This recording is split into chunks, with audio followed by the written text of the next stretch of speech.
Kali ini gua punya sebuah film dengan judul Old Boy tahun 2003. Rekomendasi dari Pak Salof. Dan setelah ku tonton, gila men, parah banget nih film. Keren abis. Dan menurut gua sendiri, ini film cocok lah untuk dinobatkan sebagai salah satu film terbaik sepanjang masa. Oke, sebelum kita masuk ke alur ceritanya yang gila ini, gua akan sedikit kasih sinopsisnya dulu. Film ini mengisahkan tentang seorang pria yang bernama Oh Dae-soo yang diperankan oleh Choi Min-sik, di mana dirinya terobsesi untuk balas dendam karena telah diculik dan dikurung di sel isolasi selama 15 tahun. Kemudian, tanpa alasan yang jelas, dirinya dibebaskan tanpa mengetahui siapa penculik dan apa motifnya. Dan alur cerita pun dimulai. Di scene pertama film ini, kita akan diperlihatkan Oh Dae-soo yang sedang berada di kantor polisi. Ia ditahan karena memukul sepasang kekasih yang sedang berpacaran. Rupanya Dae-soo terpengaruh oleh alkohol yang membuatnya tak bisa mengontrol dirinya, sampai seorang temannya menjemputnya untuk membawanya pulang. Di tengah perjalanan pulang, Dae-soo menelpon anaknya lewat telepon umum. Ia mengatakan kepada anaknya bahwa dirinya membawakan sebuah hadiah untuknya, karena memang hari ini adalah hari ulang tahun anaknya. Ia meminta anaknya untuk menunggu kepulangannya. Kemudian gagang telepon itu berpindah tangan ke temannya bernama Ji-won. Dia menyapa anak Dae-soo dan mengucapkan selamat ulang tahun, sambil mengatakan akan segera membawa ayahnya pulang. Dan kemudian gagang telepon itu akan diberikan kembali kepada Dae-soo. Tetapi ia sudah tak ada. Ji-won berusaha mencarinya di sekitar, tapi dirinya tak menemukannya. Di tempat itu hanya tertinggal sebuah kado untuk sang anak, dan film pun dimulai. Scene berubah menjadi setelah 2 bulan Dae-soo diculik. Kini dia berada di sebuah kamar dengan pintu besi dan sebuah lubang kecil untuk memberikan piring makanan. Di sini Dae-soo masih sangat kebingungan dengan apa yang dirinya alami. Lalu ia mencoba bertanya kepada penjaga pemberi makanan tentang alasan kenapa dia diculik dan dikurung di tempat itu. Pertanyaan itu tentu saja tidak dijawab oleh sang penjaga. Kemudian ia bertanya kembali, akan sampai kapan dia harus berada di sini? 1 bulan, 2 bulan, atau 3 bulan lagi? Tetap penjaga itu tidak menjawab pertanyaannya. Dan scene beralih ke dalam ruangan itu. Terlihat rambut Dae-soo yang sudah semakin panjang, yang menunjukkan bahwa ia sudah berada di sana lebih dari 2 bulan. Di dalam kamar tersebut memiliki fasilitas yang cukup lengkap. Terdapat juga sebuah lukisan abstrak dengan sebuah kalimat yang memiliki arti, tertawalah dan dunia tertawa denganmu. Dae-soo jatuh pingsan karena ruangan itu sudah dipenuhi oleh gas tidur. Para penculik itu membersihkan ruangannya dan juga memotong rambutnya. Kesehariannya di dalam kamar tersebut ia habiskan hanya untuk menonton TV, sampai dirinya melihat sebuah berita yang sangat memilukan baginya. Ketika berita itu menayangkan sang istri telah dibunuh oleh seseorang, akan tetapi dirinya lah yang disalahkan atas pembunuhan itu dan dijadikan buronan polisi. Menulis buku harian adalah cara yang dia pilih untuk tetap sadar dan tidak menjadi gila. Dia juga menulis semua daftar orang yang pernah dirinya lukai dan sakiti. Sambil mengisi waktu, Dae-soo membuat dirinya kuat. Ia belajar tinju dari acara TV yang dirinya tonton, ditemani tembok yang digambarnya sosok seorang manusia. Dirinya juga membuat sebuah garis yang ia buat di tangannya. Tiap garis yang dirinya buat di lengannya menunjukkan sudah berapa lama ia berada di kamar itu. Tembok dekat kasur dilobanginya dengan menggunakan sumpit. Tetapi di balik tembok itu ternyata masih ada tembok lainnya yang harus ia jebol. Dia melakukan itu dengan sabar sampai akhirnya setelah 15 tahun dirinya bisa menembus tembok. Di saat itu juga ruangannya sudah dipenuhi oleh gas tidur. Kemudian masuklah seorang wanita dan menghipnotisnya. Wanita itu memberikan sebuah sugesti kepada Dae-soo. Dan kemudian Dae-soo pun terbangun. Dirinya berada dalam sebuah koper di atas sebuah gedung tinggi. Di sana ia bertemu dengan seorang lelaki dengan membawa seekor anjing berwarna putih yang hendak bunuh diri. Dae-soo pun menghampiri pria itu dan menyelamatkannya sambil berkata, "Aku ingin menceritakan kisahku. Nanti saja matinya." Setelah menceritakan kisahnya, Dae-soo pun pergi tanpa sepatah kata pun kepada pria itu. Dirinya menaiki sebuah lift untuk turun dari gedung itu. Ia juga mengambil kacamata milik seorang perempuan yang menaiki lift bersamanya. Singkat cerita, Dae-soo yang sudah berada di luar gedung menelusuri jalan yang sudah berubah sejak 15 tahun terakhir. Tempat telepon umum di mana dirinya diculik sudah tak ada lagi. Tiba-tiba Dae-soo dihampiri seorang pengemis yang memberikannya sebuah telepon genggam dan juga dompet. Ia juga mengatakan untuk jangan menanyakan apapun kepadanya, karena memang dia tidak tahu apapun. Segera setelah mendapat telepon dan dompet itu, ia pun memasuki sebuah restoran sushi Jepang dan memesan sesuatu yang hidup. Seseorang gadis muda melayaninya. Tiba-tiba telepon genggam itu berdering. Ternyata itu adalah telepon dari dalang penculikan dan penyekapannya. Dengan nada yang emosi, Dae-soo mengatakan kepada si penelpon itu alasan mengapa dirinya menculik dan mengurungnya selama 15 tahun. Tentu saja, si penelpon misterius itu tak menjawabnya. Dae-soo pun mencoba menebak siapa dia dan menyebutkan beberapa nama yang kemungkinan memiliki dendam kepadanya. Tapi semua nama yang dia sebutkan tak ada satupun yang benar. Kemudian, si penelpon itu mengatakan bahwa dia adalah seorang sarjana dan bidang studinya adalah Oh Dae-soo. Sebelum menutup telepon itu, Dae-soo menanyakan sesuatu kepada penelpon misterius itu. "Kau telah menghipnotisku di tempat itu, bukan? Apa yang kau sugestikan kepadaku?" Dan si penelpon misterius itu hanya menjawab, "Aku merindukanmu. Cepatlah dan segera datang padaku." Dan penelpon itu menutup teleponnya. Gadis pelayan itu ternyata mendengar percakapan Dae-soo dengan penelpon misterius itu. Si gadis pelayan itu yang diketahui bernama Mido memberikan seekor gurita hidup yang memang menjadi pesanan Dae-soo. Dan ketika tangannya disentuh oleh Mido, tiba-tiba Dae-soo jatuh pingsan.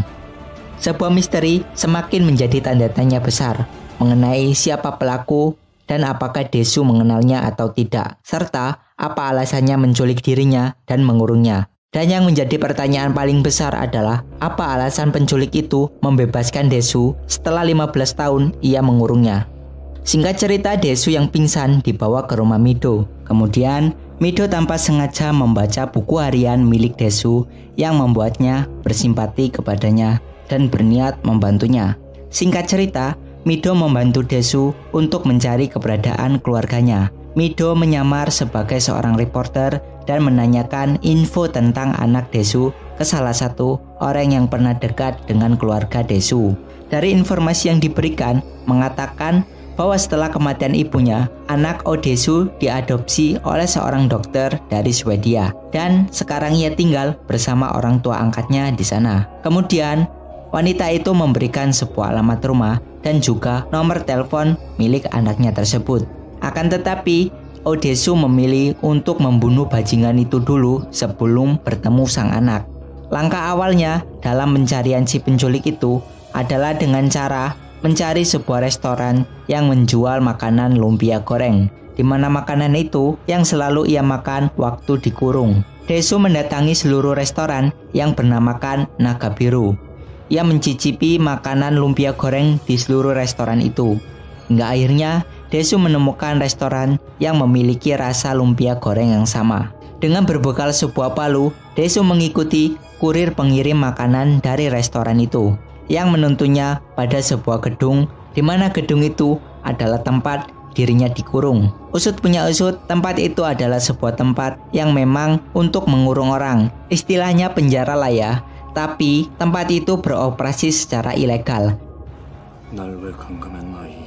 Dan pemilik tempat itu bernama Pak Chol Wong. Dirinya hanya menerima bayaran dari otak penculikan utama. Pak Chol diperintahkan untuk mengurung Oh Dae-soo di sana selama 15 tahun. Kemudian Dae-soo mencoba menanyakan tentang siapa identitas yang memerintahkannya. Tapi dirinya bersikeras untuk tak menjawabnya. Hingga Dae-soo mengikatnya di sebuah kursi, kemudian mencongkel giginya menggunakan palu.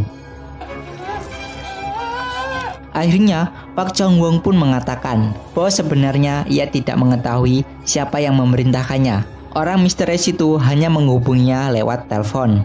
Kemudian Pak Chol memberikan sebuah rekaman percakapannya dengan orang misterius itu. Singkat cerita, Dae-soo mengunjungi salah satu teman yang waktu itu bersamanya saat kejadian penculikan. Ju-won yang mengetahui bahwa Dae-soo baik-baik saja memeluknya dengan erat. Kemudian Dae-soo mulai bercerita tentang hal mengerikan yang dirinya alami. Dae-soo juga menunjukkan sebuah rekaman suara dari pelaku penculikan dan pengurungannya. Tapi tentu saja Ju-won tak mengenali suara itu. Di dalam warnet miliknya, Ju-won dan Dae-soo membuka sebuah akun sosial media yang dibuatkan oleh Mido. Beberapa saat ia membuka akun itu, tiba-tiba ada sebuah undangan untuk berkirim pesan dengan seseorang bernama Evergreen. Di dalam isi pesan itu mengatakan bahwa kasus pembunuhan istrinya telah ditutup. Hal ini mengindikasi bahwa sang pengirim pesan itu adalah otak penculikannya. Kemudian Ju-won melacak IP dari pemilik nickname Evergreen itu. Ditemukannya titik lokasi si penculik itu. Ia sekarang berada di sebelah apartemen milik Mido. Sesegera mungkin Dae-soo bergegas menuju ke sana. Singkat cerita, bertemulah Dae-soo dengan otak penculikan dan pengurungannya yang diketahui bernama Lee Won-ji. Dan di sampingnya adalah pengawal pribadinya bernama Mr. Han. Tapi setelah melihatnya, Dae-soo tetap tidak tahu siapa Lee Won-ji dan salah apa dirinya padanya. Berhubung sudah terlanjur emosi, Dae-soo hendak memukulnya menggunakan sebuah palu, tetapi berhasil ditahan oleh Mr. Han. Kemudian Won-ji mengatakan sesuatu kepada Dae-soo. Apakah kau akan membunuhku? Jika aku mati, kau tak akan pernah tahu mengapa aku melakukan ini. Itu merupakan salah satu hal yang menjadi pertanyaan yang selalu menghantuinya selama 15 tahun. Lalu Lee Won-ji juga membuat sebuah tantangan. Jika Dae-soo dapat mengungkapkan alasan dirinya menculik dan mengurungnya selama 15 tahun dalam waktu 5 hari, maka dia bersedia melakukan bunuh diri di depan Dae-soo. Karena memang Dae-soo yang sudah muak dengannya, maka Dae-soo berniat untuk menyiksa Lee Won-ji dengan cara mencongkel giginya. Tetapi hal itu tidak bisa ia lakukan karena rupanya Lee Won-ji memiliki sebuah alat pacu jantung di tubuhnya. Selain itu juga, dirinya memiliki remote untuk mematikan alat pacu jantungnya. Jika Dae-soo tetap memaksa ingin menyiksa, maka Lee Won-ji mengancam akan mematikan alat pacu jantung itu, dan secara otomatis misteri yang menjadi pertanyaan Dae-soo selama 15 tahun tidak akan pernah terjawab karena kematian Lee Won-ji. Ketika Lee Won-ji dan Mr. Han pergi dan hanya meninggalkan Dae-soo di ruangan itu, terdengar suara teriakan Mido dari apartemen sebelah. Dae-soo yang mendengar suara teriakan itu berlari menghampirinya. Terlihat Mido telah terikat di sebuah kasur. Dia dibiarkan setengah telanjang dan dikelilingi para lelaki. Mereka adalah orang-orang dari penjaga penjara yang dihajar oleh Dae-soo. Pemimpin penjara itu ingin membalas dendam kepada Dae-soo karena telah mencongkel seluruh giginya. Akan tetapi aksinya tidak jadi dilakukan karena dirinya dihubungi oleh Lee Won-ji yang memerintahkannya untuk tak melukainya. Sebagai gantinya, Pak Chol diberikan sejumlah uang lewat Mr. Han. Dirasa tempat tinggal Miho sudah tak aman lagi, mereka berdua memutuskan untuk menginap malam ini di hotel. Ya, kalian bisa tahu sendirilah, ketika laki-laki dan perempuan ke hotel terus ngapain aja. Tapi aktivitas mereka di dalam kamar hotel itu telah disadap. Lee Won-ji memberikan gas tidur di kamar mereka.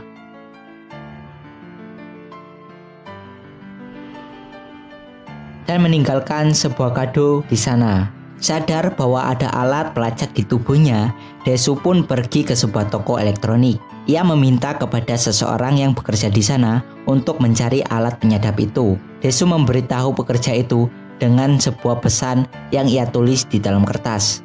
Dan benar saja, banyak sekali alat penyadap ditemukan dari barang-barang yang memang ia dapatkan sewaktu bebas. Singkat cerita, setelah melepas semua alat penyadap itu, ia mulai menyelidiki tentang Lee Won-ji. Semua kata kunci tentang Evergreen diselidiknya, hingga muncullah salah satu situs yang bernama Evergreen Old Boys. Ternyata isi dari halaman situs itu adalah para alumni dari SMA Sang-nok. Mereka menuju ke sekolah itu, di mana Dae-soo dan temannya pernah bersekolah di sana. Tetapi Dae-soo hanya bersekolah di sana selama 2 tahun sebelum akhirnya ia pindah ke Seoul.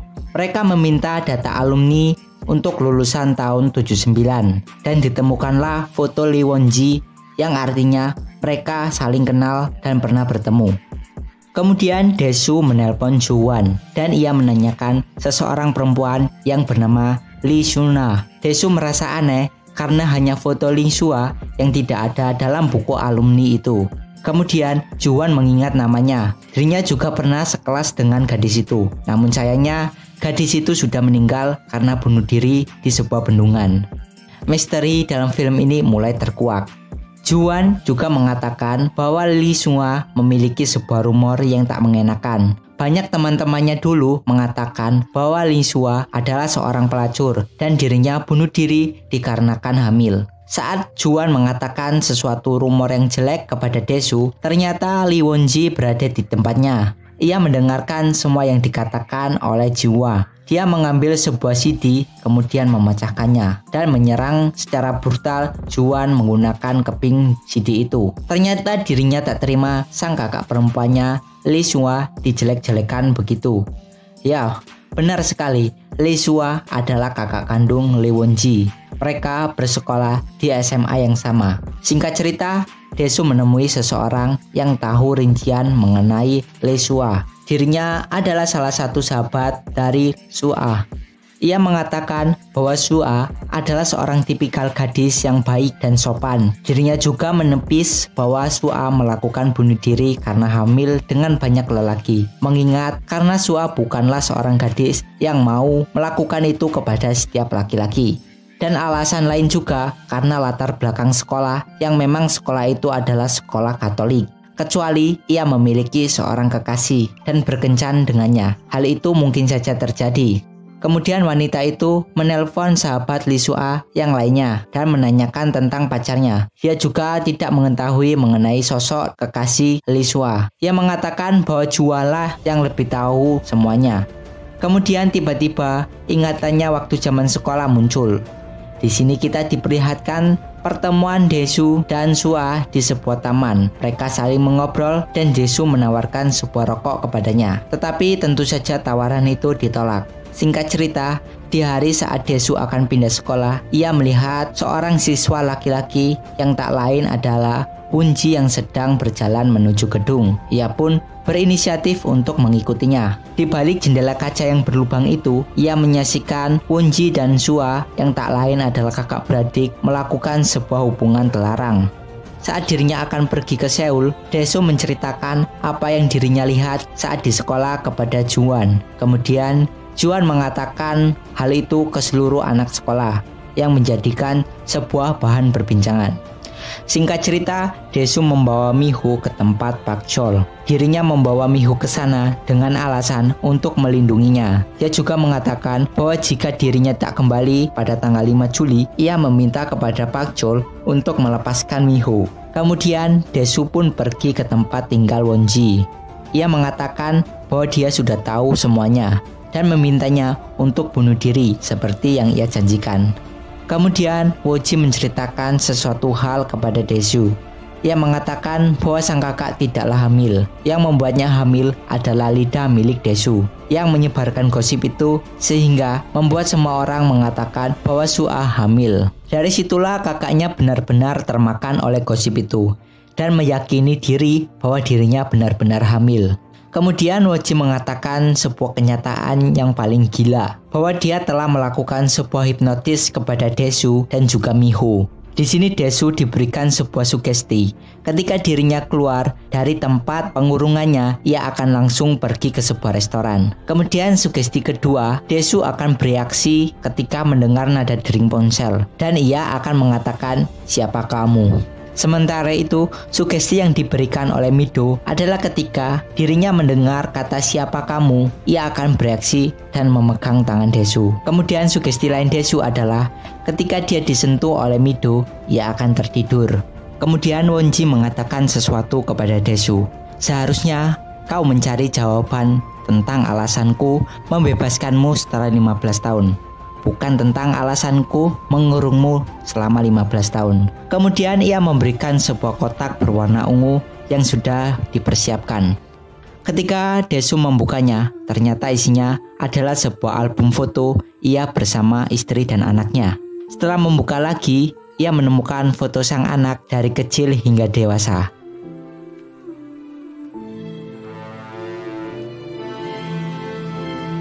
Dan jelek, Miho adalah anak kandungnya. Dan ketika melihat cermin, semua sugesti yang diberikannya lenyap. Dae-soo yang sudah sepenuhnya sadar dan terlepas dari hipnotis itu kehilangan akal sehatnya dan mencoba menyerang Won-ji.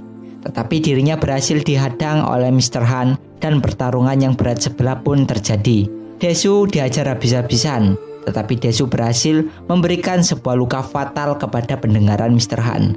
Ketika Dae-soo ditikam oleh Mr. Han, Won-ji menyuruhnya untuk melepaskannya. Akan tetapi Mr. Han tak mendengarkan perintah tersebut, karena memang pendengarannya yang terluka akibat bertarung dengan Dae-soo. Sampai akhirnya Won-ji mengeluarkan sebuah pistol dan menembak kepala Mr. Han. Dae-soo yang masih sadar itu mencoba berpikir rasional. Ia mencoba menanyakan apakah Mido sudah mengetahui hal ini. Kemudian Dae-soo menghubungi Pak Chol dan memberikan telepon itu kepada Mido. Di sini Mido mengatakan bahwa ada sebuah kotak berwarna ungu di depannya. Mendengar itu, Dae-soo dengan nada yang sangat keras melarang dirinya membuka kotak itu. Ia juga mengatakan bahwa jika kau membuka kotak itu, sesuatu yang buruk akan terjadi. Ia memintanya untuk menunggu di sana karena dirinya akan segera menjemputnya. Setelah selesai, Dae-soo mencoba memohon kepada Won-ji untuk tak memberitahunya. Ia rela melakukan apapun asal Won-ji tidak memberitahu kebenarannya kepada Mido. Kemudian Dae-soo memotong lidahnya sendiri yang mengibaratkan bahwasanya lidah inilah yang telah membuat hidupnya hancur. Seandainya di hari itu dia tidak mengatakan apa yang ia lihat dan merahasiakan, hal ini tidak mungkin terjadi. Setelah itu, Won-ji menghubungi Pak Chol dan memerintahkan agar Mido tak membuka kotak itu. Ia juga membisikkan sesuatu di telinga Dae-soo. Ia bertanya, "Sekarang apa alasanku untuk hidup?" Setelah pergi, Won-ji memberikan sebuah remote, yang mana remote itu adalah remote untuk mematikan alat pacu jantungnya. Dae-soo pun mengambil remote itu dan tanpa ragu menekannya. Tapi ternyata itu sebenarnya bukan remote untuk alat pacu jantung, melainkan sebuah remote pemutar tip audio. Dan ketika tombolnya ditekan, tip yang berisikan suara rekaman hubungan intimnya dengan Mido pun terputar.